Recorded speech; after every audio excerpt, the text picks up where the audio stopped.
The battlefield was soaked in ash and ruin, the air filled with the metallic scent of war and burned ozone. Explosions had ceased only minutes ago, but the ringing in Sergeant Leon Rourke's ears hadn't stopped. Around him, twisted wreckage of alien tanks and scattered bodies lay in silent testament to the slaughter that had unfolded. Rourke adjusted the grip on his plasma rifle as he scanned the ruins of what had once been a military outpost belonging to the Threxian Confederacy. The human forces had overwhelmed them in less than an hour. It was supposed to be a minor skirmish. It turned into a massacre. "Clear," came the call from his second-in-command. Rourke nodded and motioned the squad forward. Then he heard it. A sound too soft for a battlefield. A whimper. He turned sharply, weapon raised. Behind a collapsed wall of a scorched structure, partially hidden beneath broken support beams, was a child. Small, fragile, trembling. Her skin was pale lavender, eyes large and luminous, like a frightened animal. She wore no armor, just a soot-stained tunic. Blood trickled from a gash across her forehead. Rourke blinked. A Threxian girl. Before his squad noticed, the child raised her hands slowly, 3 slender fingers on each, trembling violently. She dropped to her knees and bowed, pressing her forehead to the dirt. "Please," she whispered in halting standard. "Don't kill." Rourke stood frozen. Behind him, boots crunched. Corporal Mendez saw her. "Sir? We've got a stray." "Wait," Rourke said, lowering his weapon. The corporal stared at him. "Sir? It's a Threxian. We just leveled their garrison. You know protocol." The rest of the squad began to form a loose perimeter, weapons drawn, uncertain. The little alien girl looked up, tears streaking her soot-covered cheeks. "I'm not soldier. I was hiding. Please." She didn't even look old enough to be a teenager. Rourke's eyes narrowed. She had no weapon, no armor, not even a comm link. Just bruises, dirt, and raw fear. Corporal Mendez stepped forward. "Orders are clear, sir. Enemy contact, terminate. We don't leave any behind." "She's not a combatant," Rourke said firmly. "She's one of them," Mendez replied. "You saw what they did on Outpost 7. They burned civilians alive. You think she'd hesitate if the roles were reversed?" The girl shuddered at the sound of raised voices and tucked herself tighter into the rubble. Rourke looked back at her, his jaw clenched. He had seen war do unspeakable things. But something about her didn't fit. She didn't even try to run. She didn't beg in defiance. She simply accepted death, praying for it to come quickly. No child should learn how to do that. "Sir," Mendez repeated, rifle raised. "Let's finish this." Rourke didn't answer. Instead, he walked forward, straight toward the girl.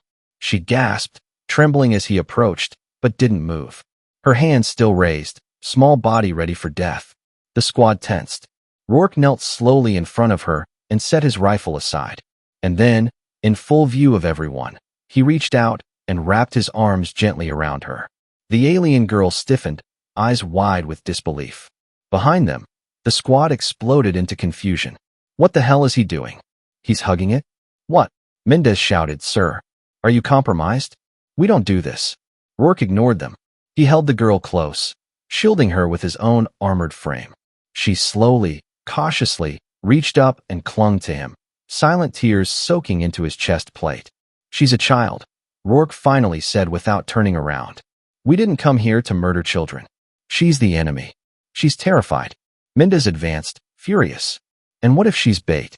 What if this is a setup? We can't." Rourke stood, still cradling the girl. "Then I'll take that risk. We're not butchers." The squad stood motionless, stunned by the display. Wordlessly, Rourke walked past them, the alien girl still in his arms. At the landing zone, the medics were just finishing triage when he arrived. They looked up, shocked to see him carrying an alien child. Rourke set her down gently and looked one of the medics in the eye. "She needs help. Do what you can." The medic hesitated. That's a Threxian." "I know," Rourke said. "Now she's a survivor." That evening, the story spread like wildfire. Among the humans, some were angry. Others quietly applauded. Among the aliens, word moved faster. A Deathworlder, known throughout the galaxy as merciless and unrelenting, had spared an enemy child, had protected her, treated her like his own. To the Threxian resistance, it was unthinkable. To the enslaved worlds watching from the shadows, it was hope. And to the girl, whose name none of the humans knew yet, it was something else. The beginning. The medical tent smelled of antiseptic and synthetic linen. The alien girl lay quietly on a cot, her small form dwarfed by the human-sized bedding. A soft blanket had been draped over her, though she hadn't moved much since being treated. Her injuries weren't life-threatening, just bruises, some cuts, and a minor concussion, but it wasn't her body that was broken. It was her silence. Sergeant Rourke stood at the entrance to the tent, watching through the clear flap. 2 guards were stationed outside, not for her protection, but just in case the higher-ups decided she was a threat after all. For now, command hadn't given any orders, likely still trying to decide how to classify what he'd done. He stepped in quietly. The girl's large lavender eyes followed him, but she didn't speak. She hadn't said a word since that moment on the battlefield. Rourke had stayed with her during treatment, not leaving until she was stabilized. Not one member of his squad had protested anymore. None dared. "Hey," he said softly, kneeling beside her cot. "You warm enough?" She didn't respond. He smiled gently and reached into his pack. From it, he pulled a ration bar, wrapped in silver foil, and offered it. "It's not great, but it's food." She took it slowly, fingers trembling. Her eyes flicked from his face to the guards outside, then back. She waited, watching, like she expected him to suddenly betray her. "I'm not going to hurt you," Rourke said. Her voice, when it came, was barely a whisper. "Why?" He sat back on his heels. "Why what? Why not kill me?" Rourke exhaled slowly. "Because you're a kid. Because you weren't shooting at us. Because it was the right thing to do." She stared at the bar in her hand, still unopened. "I don't understand," she murmured. "You're human." "I get that a lot," Rourke said, half smiling. A long silence followed. Then she whispered, "Leta." He tilted his head. "Is that your name?" She nodded slowly. "Leta, daughter of Chan, clanless now." "Well, Leta," he said, offering his hand gently. "I'm Leon. Sergeant Leon Rourke. Son of no one fancy. Soldier of Earth." For a moment, she stared at his outstretched hand as though it were a weapon. Then, hesitantly, she reached out and touched it. The handshake was soft, uncertain. But it happened. Outside, the guards exchanged glances but said nothing. "You're not the first to call us monsters," Rourke said softly. "You won't be the last. But I want you to remember this moment, Leta. One day, when people ask you what humanity is, I want you to remember this." "Is that why you saved me?" she asked. "To prove something?" He shook his head. "No. I saved you because someone had to. Because if we don't protect kids, even enemy kids, then we're not worth a damn." That night, a storm swept over the region, forcing the human camp to reinforce their shields.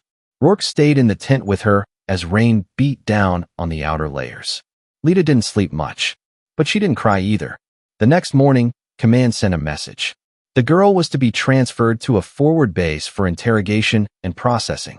Rourke's jaw clenched as he read the orders. Processing. He knew what that meant. She wasn't considered a threat, not yet. But she wasn't safe either. As he stood near the landing pad, watching the transport shuttle prepare for takeoff, Leta sat silently in the back of a military hover. She didn't ask questions, didn't beg. She simply looked at him, quiet, resigned. It was that same look from the battlefield, a silent acceptance of whatever fate would come. But Rourke wasn't having it. As the soldiers moved to escort her onto the shuttle, he stepped forward and blocked their path. "New orders," he said. The lieutenant raised an eyebrow. "From who?" "From me. You don't have authority over this transfer." "I'm invoking Article 9-7, Rourke said. "Protective custody of a minor non-combatant alien under threat of mistreatment." The officer scoffed. "That's not for field use. That's a diplomatic clause." "I filed it with my commanding officer," Rourke lied. "If you want to contest it, you're welcome to explain to the Alliance Council why a human squad leader disobeyed direct orders to protect an alien child." The lieutenant hesitated. Around them, other soldiers were watching. Cameras were recording. The politics had shifted. "Fine," the officer said after a long pause. "But the responsibility's on you." "Gladly," Rourke said. Later, back in his quarters, Leta sat curled in a corner with a blanket and a small tablet. Rourke had downloaded a few children's stories into it, translated into basic galactic tongue. She read silently, eyes scanning each line with cautious wonder. Rourke sat across from her, sipping cold coffee. "Why are you really helping me?" she asked at last. He looked at her for a long moment. Because I don't want you to grow up thinking mercy is a lie. Leta's eyes welled again, but this time with something different.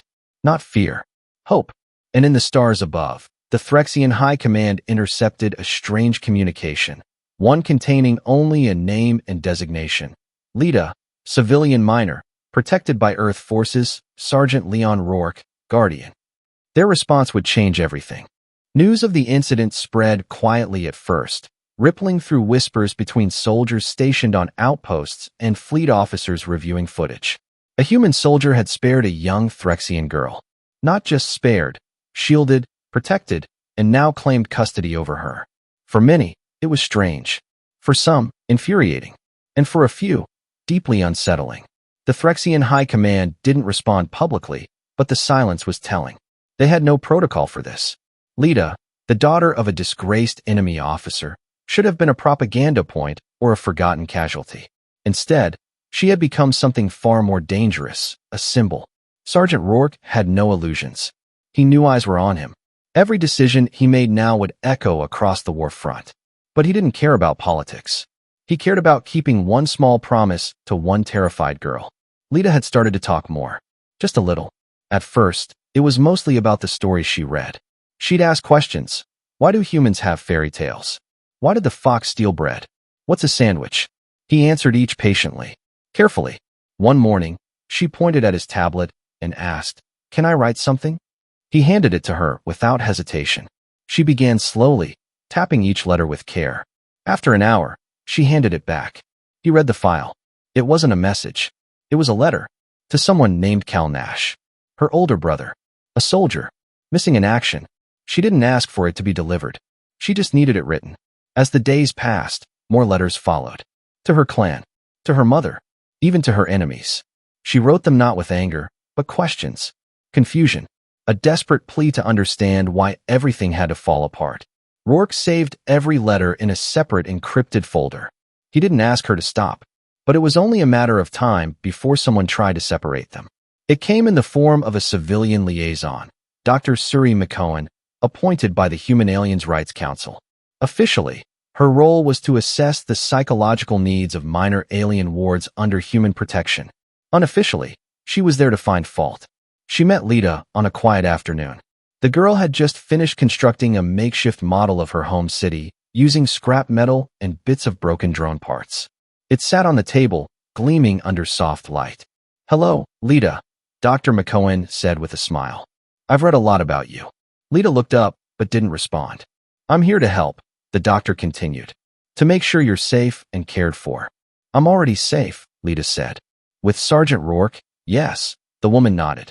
"But that's temporary, you understand? He's a soldier. He can't raise you. Wouldn't you prefer to be somewhere quieter?" "No," Leta replied.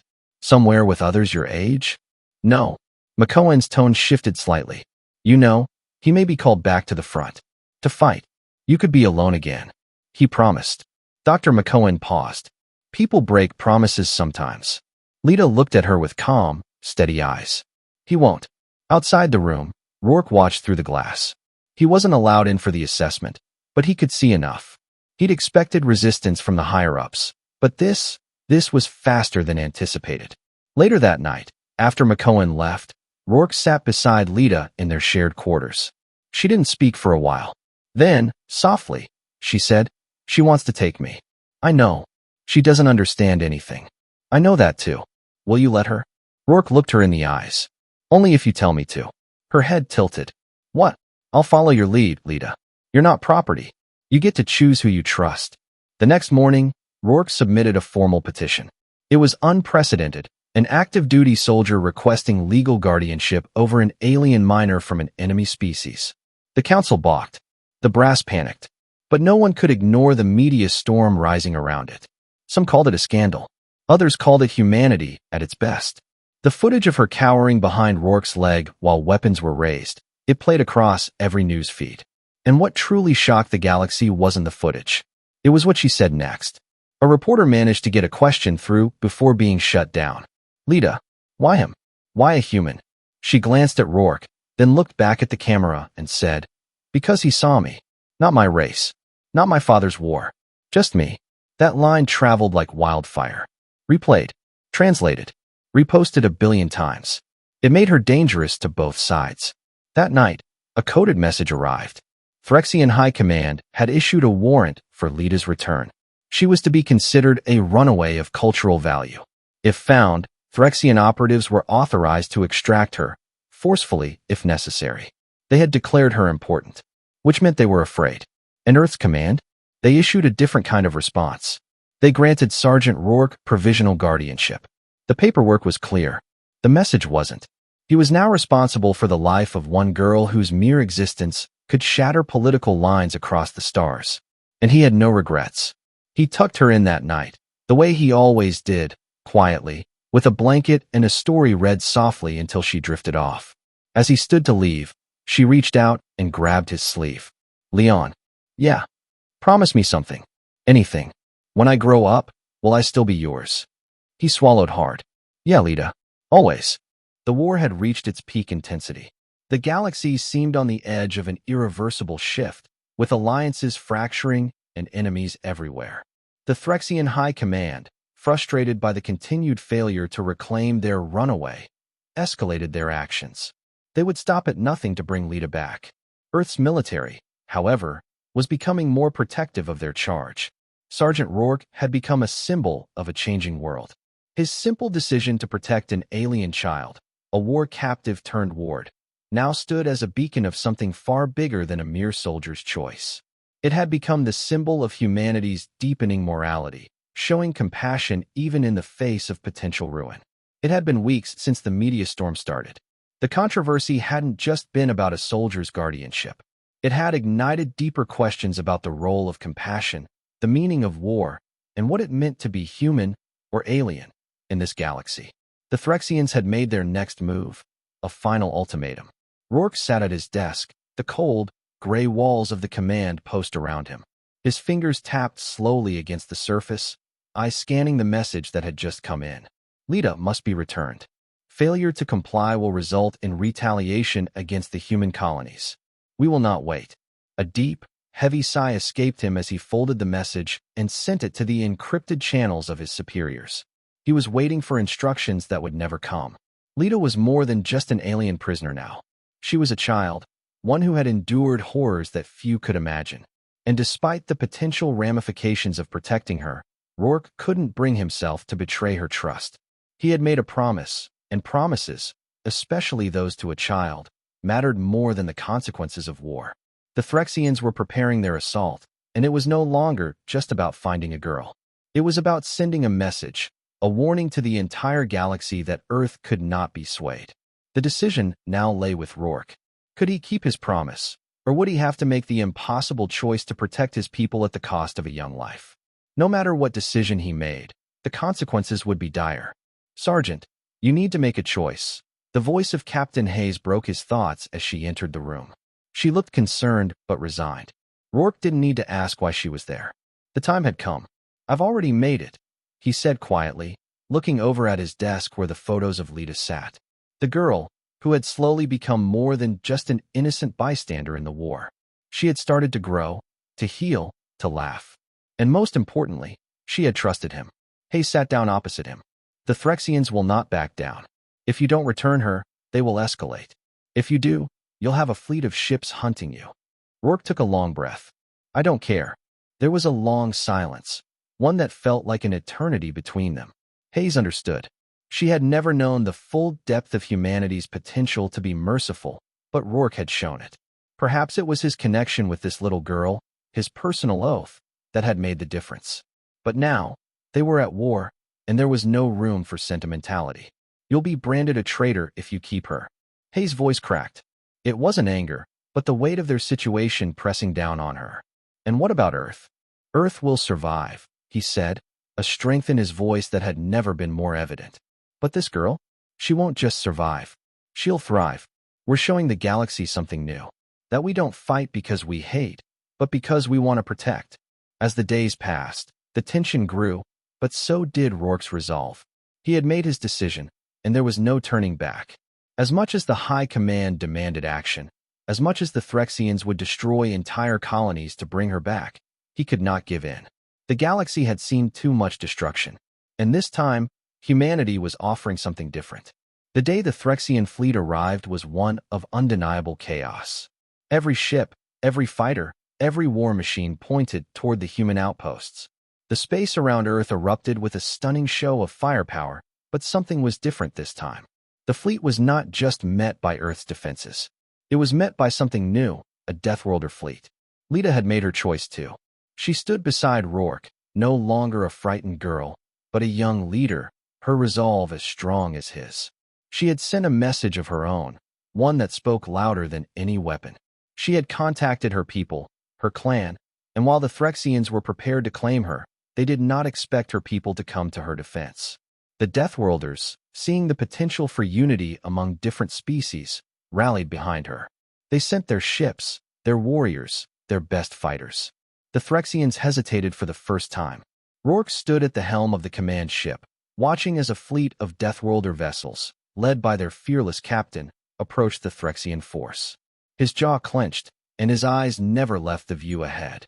He had no idea what would come next, but as he looked at Leta beside him, her bright eyes meeting his, he knew one thing. The galaxy would never be the same again.